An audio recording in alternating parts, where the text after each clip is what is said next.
आजकल बहुत से मरीज़ इस तरह आते हैं मेरे पास कि बच्चों में वालिदैन आके शिकायत करते हैं कि डॉक्टर साहब भूख नहीं लग रही बच्चों में। हेल्थ इन पाकिस्तान हमारा चैनल सब्सक्राइब करें और बेल आइकन पे क्लिक करें।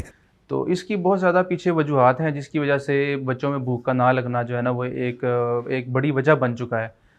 जैसे ही बच्चा पैदाइश के बाद, क्योंकि पहले तो 6 माह तक वो सिर्फ मदर फीड पे होता है या जो फार्मूला मिल्क डब्बे वाले दूध जो पी रहे होते हैं, तो उन बच्चों में इस तरह के जो टेस्ट बड्स हैं, जो मसाम होते हैं जायके वाले, वो इस तरह के नहीं होते कि वो बाकी चीज़ें जब 6 माह के बाद हम उनको शुरू करवाते हैं तो वो उस तरह से उनका जायका नहीं बना होता। तो वो जो माएँ होती हैं वो यही समझती हैं कि बच्चों को बस दूध पिला दिया तो बच्चे की ज़रूरत जो है पूरी हो गई है। हालाँकि वो इस चीज़ को सही तरह से समझ नहीं पा रहे होते, क्योंकि बच्चा बड़ा हो रहा है, अब उसको खुराक की ज़रूरत ज़्यादा है। तो इस चीज़ को वो ध्यान नहीं देते, बच्चे को सिर्फ दूध पिलाने की तरफ उनकी तवज्जो होती है, जो कि आहिस्ता-आहिस्ता एज के साथ-साथ आगे जाके काफ़ी किस्म की जो प्रॉब्लम्स हैं उनको जन्म देता है।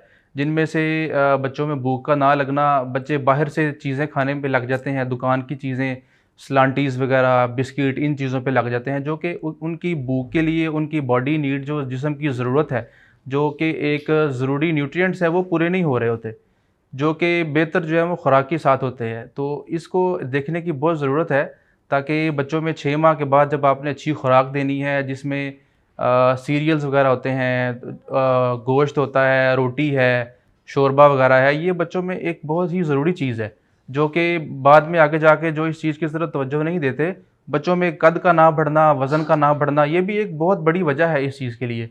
बच्चे जब आते हैं हमारे पास, वालिदैन आके यही शिकायत करते हैं कि डॉक्टर साहब कद नहीं बढ़ रहा, बच्चे का वज़न नहीं बढ़ रहा, कुछ खा नहीं रहा। तो उसके पीछे जो मेन वजह है वो यही होती है कि ख़ास तवज्जो उस लिहाज से जिस तरह से देनी चाहिए वो नहीं दी जा रही होती।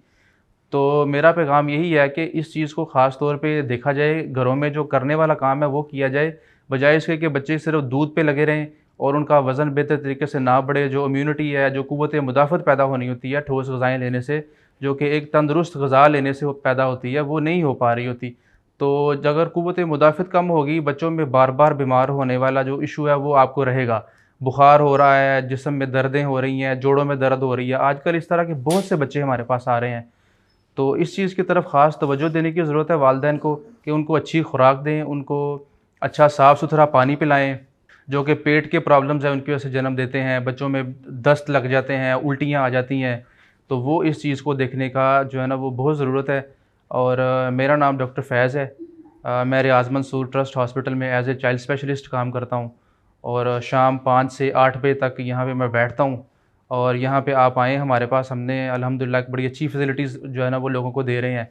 5 से 8 तक आप हमारे पास आएँ, हम आपके लिए बैठे हैं, आपका इंशाल्लाह अच्छे से अच्छा इलाज करेंगे। शुक्रिया।